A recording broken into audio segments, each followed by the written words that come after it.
Hi, ఎలా ఉన్నారు? I hope అందరు బాగున్నారు అనుకుంటున్నాను. Welcome to VKR world Telugu the boat. ఈ మూవీ చాలా బాగుంటుంది. వీడియో లాస్ట్ వరకు చూడండి. అలాగే వీడియో మీకు నచ్చితే లైక్ చేసి ఛానల్ ని సబ్స్క్రైబ్ చేసుకోండి. మరి ఇంకెన్ ఆలస్యం, రండి సినిమా చూద్దాం. స్టార్టింగ్ లోనే సాయిలర్ అనే వ్యక్తి కనిపిస్తాడు. తను రోజులాగే చేపలు పట్టడానికి సముద్రంలోకి తన పడవలో బయలుదేరతాడు. లోపలికి రాగానే సడన్ గా వాతావరణంలో మార్పులు వస్తాయి. చుట్టుపక్కల మొత్తం పొగతో నిండిపోతుంది.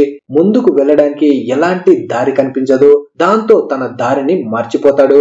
అప్పుడే ఒక బోట్ తన ముందుకి వస్తుంది. ఈ బోట్ ఎక్కడి నుంచి వచ్చింది సౌండ్ లేకుండా అని సాయిలర్ తన పడవని ఆ బోటుకు గట్టిగా కట్టి లోపలికి వెళ్తాడు. లోపల ఎవ్వరూ లేకపోవడంతో ఆశ్చర్యపోతాడు. లోపల ఉన్న ఫుడ్ ఫ్రెష్ గా ఉంటుంది. బట్టలు కూడా ఎవరో నీట్ గా పెట్టి ఉంటారు. ఎక్కడ చూసినా ఇంతకు ముందు వరకు ఎవరో ఇందులో ఉన్నారు అన్నట్టే అనిపిస్తుంది.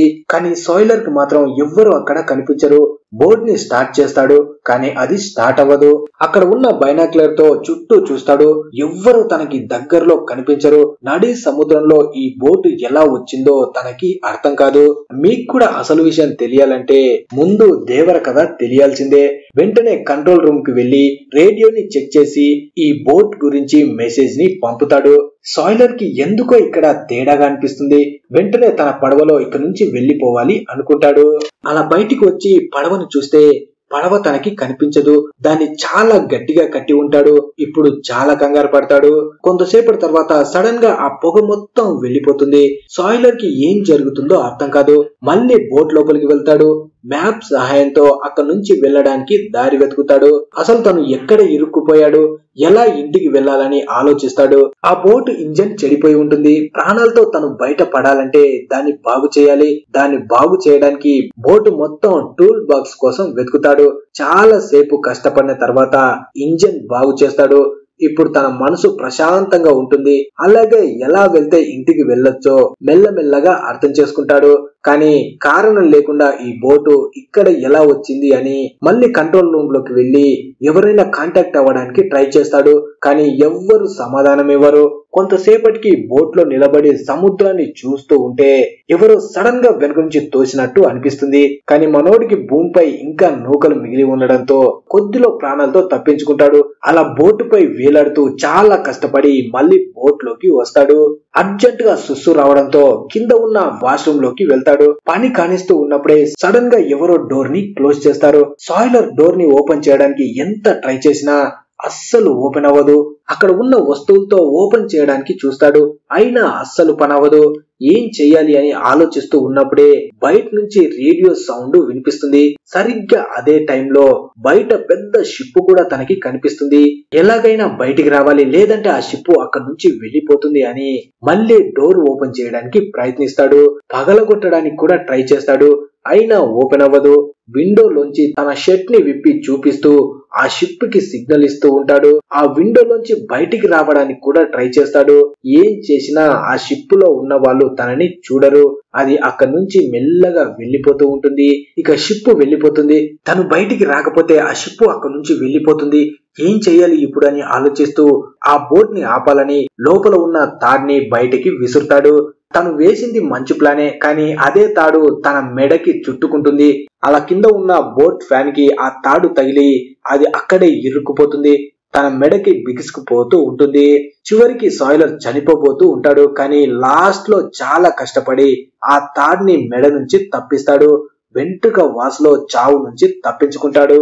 అప్పుడే ఆ పెద్ద షిప్ తను ఉన్న బోట్ కి తగులుకుంటూ వెళ్తుంది. దాని వల్ల సాయిలర్ కింద పడి స్పృహ కోల్పోతాడు. తలకి పెద్ద గాయం కూడా అవుతుంది. కొంతసేపటికి తను కళ్ళు తెరిస్తే బాత్రూమ్ లోకి నీళ్లు కూడా వస్తూ ఉంటాయి. ఇక్కడ ఆశ్చర్యపోవాల్సింది ఏంటంటే బోట్ కి డ్యామేజ్ అయితే రావాల్సింది సముద్రం నీళ్లు, కానీ తాగే మంచినీళ్లు లోపలికి వస్తూ ఉంటాయి. అప్పుడే సాయిలర్ అనుకుంటాడు, ఎవరో తనని కావాలని ఇక్కడ బంధించారు అని. డోర్ దగ్గరికి వచ్చి ప్లీజ్ నన్ను వదిలేయండి, మీకు దండం పెడతాను అంటాడు. అయినా ఎవ్వరూ పట్టించుకోరు. ఇప్పుడు తనకి బాగా ఆకలి వేస్తుంది. తాగడానికి నీళ్లు కూడా ఉండవు. తట్టుకోలేక అక్కడే ఉన్న వాష్రూమ్ నీళ్లను కూడా తాగుతాడు. కానీ సడన్ గా అవి కూడా ఆగిపోతాయి. ఇక తనకి అర్థమవుతుంది బోటు మొత్తం నీళ్లతో నిండిపోబోతుంది, ఇక నేను చచ్చిపోతాను అని. మళ్ళీ డోర్ ఓపెన్ చేయడానికి ట్రై చేస్తాడు. కావాలనే ఎవరో డోర్ ని లాక్ చేసినట్టు తనకి అనిపిస్తుంది. రాత్రి అవ్వగానే పెద్ద తుఫాన్ స్టార్ట్ అవుతుంది. బోటు పూర్తిగా డ్యామేజ్ అవుతుంది. ఇప్పుడు సముద్రం నీళ్లు కూడా లోపలికి వస్తూ బోట్ నిండిపోబోతుంది. మనోడు ఎంత ట్రై చేసినా అస్సలు బయటికి రాలేడు. మార్నింగ్ అవ్వగానే సాయిలర్ పూర్తిగా నీటిలో మునిగిపోతాడు. తల మాత్రమే బయట ఉంటుంది. మెలకువ రాగానే మళ్ళీ డోర్ ఓపెన్ చేయడానికి ట్రై చేస్తాడు. ఈసారి పెద్ద సౌండ్ వచ్చి డోర్ ఓపెన్ అవుతుంది. సాయిలర్ బయటికి వస్తాడు. వెంటనే బోట్ పైకి వెళ్లి స్వచ్ఛమైన గాలిని పీల్చుకుంటాడు. ఎందుకంటే కింద ఆక్సిజన్ కూడా తగ్గిపోబోతూ ఉంటుంది. ఇప్పుడు ఎలా బయటపడాలో తనకి అర్థం కాదు. కింద బోట్ నీటితో నిండిపోబోతూ ఉంటుంది. అది ఎప్పుడైనా పూర్తిగా మునిగిపోవచ్చు. ఇక తను నిర్ణయం తీసుకుంటాడు, ఎలాగైనా ఈ బోట్ నుంచి బయటపడాలి అని. బోట్ లో ఉన్న ఎయిర్ బ్యాగ్స్ ని తీసి విరిగిన బాత్రూమ్ డోర్ తో చిన్న పడవని తయారు చేస్తాడు. దాన్ని నడపడానికి అవసరమైన సామాన్ని అలాగే ఫుడ్ ని నీళ్ళని తీసుకొని పడవలో కూర్చొని అక్కడి నుంచి బయలుదేరతాడు. కానీ ఎంత దూరం వచ్చినా అక్కడే ఉన్నట్టు అనిపిస్తుంది. ఇక తను ఉన్న బోట్ మాత్రం అస్సలు మునిగిపోకుండా అలాగే ఉంటుంది. దాంతో తను అనుకుంటాడు, ఇది ఇంకా మునిగిపోలేదు అంటే దీన్ని రిపేర్ చేయొచ్చు, ఇక్కడ నుంచి బయటపడొచ్చు అని తిరిగి మళ్ళీ ఆ బోట్ లోకి వస్తాడు. షిప్ లో ఉన్న వస్తువులతో మోటార్ ని రెడీ చేసి పైప్ ని అటాచ్ చేసి బోట్ లో ఉన్న నీటిని మొత్తం పంప్ చేస్తాడు. బయట నుంచి కూడా నీళ్లు లోపలికి రాకుండా బోట్ ని బాగు చేస్తాడు. పని పూర్తయ్యాక మళ్ళీ రేడియోలో హెల్ప్ ని అడుగుతాడు. ఈసారి కూడా ఎవ్వరు సమాధానం ఇవ్వరు. మ్యాప్ ని తీసి దారిని కనుక్కోవడానికి ప్రయత్నిస్తాడు. అలా అంతా రెడీ చేసుకుని బోట్ ని స్టార్ట్ చేస్తాడు. కానీ అది స్టార్ట్ అవ్వదు. అసలు ఎందుకు స్టార్ట్ కావట్లేదో కారణం తనకి అర్థం కాక ఆలోచిస్తూ ఉంటాడు. అప్పుడే దూరంగా ఇంకో బోట్ కనిపిస్తుంది. దాన్ని చూసి ధైర్యం వస్తుంది. ఇక్కడ నుంచి వాళ్ళని పిలవాలనుకుంటాడు కానీ వాళ్ళకి కనపడు. అందుకే వెంటనే తను తయారు చేసిన చిన్న పడవలో అక్కడి నుంచి వెళ్ళడానికి ట్రై చేస్తాడు. అలా కొంత ముందుకు వెళ్ళగానే తను ఉన్న బోట్ ఆటోమేటిక్ గా ఎవరో స్టార్ట్ చేసినట్టు స్పీడ్ గా తన పైకి వస్తూ ఉంటుంది. అలా వస్తూ తనను తగలబోతుంది అనగా నీళ్ళలోకి దూకి ఆ బోట్ దగ్గరికి వెళ్ళడానికి చూస్తాడు. కానీ సడన్ గా ఆ బోట్ కనిపించకుండా వెళ్లిపోతుంది. ఎవరో పక్క ప్లాన్ ప్రకారం తనని ఇక్కడ ఇరికించారు అనుకుంటాడు. ఇప్పుడు తను మళ్ళా తిరిగి ఆ బోట్ లోకి వెళ్లాల్సిందే. కానీ తనకి చాలా భయంగా ఉంటుంది. తన ప్రాణం పోయినా మళ్ళీ ఆ బోట్ లోకి పోకూడదు అనుకుంటాడు. రాత్రి అయినా నీళ్ళలోనే ఉంటాడు. రాత్రికి వాతావరణం చల్లగా అవుతుంది. కింద డాల్ఫిన్స్ కూడా తిరుగుతూ ఉంటాయి.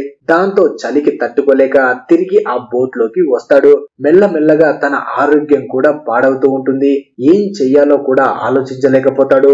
అలా రూమ్ లోకి వచ్చి బోట్ లోనే పడుకుంటాడు. మార్నింగ్ కళ్ళు తెరవగానే మళ్ళీ బోట్ లోంచి బయటికి వెళ్ళడానికి ట్రై చేస్తాడు. కానీ ఈసారి రూమ్ డోరు లాక్ అవుతుంది. ఇక తను ఇక్కడే చావాలి కానీ ప్రాణాలతో బయటపడను అనుకుని అప్పుడే రూమ్ లో ఉన్న చిన్న క్యాబిన్ ని చూస్తాడు. దాన్ని ఓపెన్ చేస్తే బోట్ పైకి వెళ్ళడానికి దారి ఉంటుంది. అది బోట్ స్టోరేజ్ రూమ్ అయి ఉంటుంది. బయటికి వెళ్ళడానికి పైకి ఎక్కుతాడు కానీ మళ్ళీ కింద పడతాడు. అలా కింద పడినప్పుడల్లా తనకి గాయాలవుతాయి. కింద ఆక్సిజన్ కూడా తగ్గిపోతుంది. ఊపిరి పీల్చుకోవడానికి కూడా కష్టపడుతూ ఉంటాడు. తిరిగి రూమ్ లోకి కూడా వెళ్ళలేడు. ఇక ఇవే తన ఆఖరి క్షణాలు అనుకుంటాడు. అప్పుడే డోర్ ఓపెన్ అయిన సౌండ్ వినిపిస్తుంది. ఇంతకు ముందు బాత్రూమ్ డోర్ కూడా ఈ సౌండ్ తోనే ఓపెన్ అయి ఉంటుంది. వెంటనే డోర్ ని ఓపెన్ చేసుకుని బయటికి వస్తాడు. అప్పుడే తనకి ఒక ఐలాండ్ కనిపిస్తుంది. ఇక తను బయట పడ్డాను అని వెంటనే బోట్ లో నుంచి ఆ ఐలాండ్ పైకి వెళ్తాడు. ఒక రాడు చేతిలో పట్టుకొని అక్కడ ఏనా కొడుకైనా కనిపిస్తే వాడు తల పగలగొట్టాలని మొత్తం వెతుకుతూ ఉంటాడు. కానీ ఎవ్వరూ తనకి కనిపించరు. మళ్ళీ బయటికి వచ్చి బోట్ ని చూస్తే ఎవరో నడుపుతూ అక్కడి నుంచి వెళ్లిపోయినట్టు అనిపిస్తుంది. ఎవరో కావాలని ఈ ఐలాండ్ పై తన్ని వదిలి వెళ్లారు. ఇక నుంచి ఎక్కడికి వెళ్లాలో ఎలా వెళ్లాలో అని ఆలోచిస్తూ మొత్తం వెతుకుతూ కిందకి వస్తాడు. అక్కడ ఉన్నది చూసి తను షాక్ అవుతాడు. ఈ ప్లేసు తను ఎక్కడి నుంచి అయితే బయలుదేరాడో అదే ప్లేస్ అయి ఉంటుంది. అక్కడే తన పడవ కూడా ఉంటుంది. అలాగే అక్కడ మొత్తం నార్మల్ గా ఉంటుంది. ఇంతకు ముందు తను పడవ ఎక్కేటప్పుడు తన పక్కన ఉన్న వాళ్ళు ఎవరైతే అక్కడ ఉన్నారో వాళ్ళు అక్కడే ఉంటారు. తన పడవ అక్కడే ఉంటుంది. ఏమి జరగనట్టు ఎవరెవరు ఎక్కడ ఉన్నారో అందరూ నార్మల్ గా ఉంటారు. సాయిలర్ కి కూడా ఏమీ అర్థం కాదు. ఇది తన కళ నిజమా అని.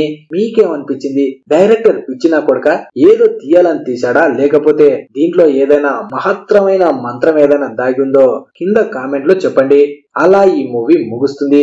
అలాగే నచ్చితే లైక్ చేయండి. Thanks for watching.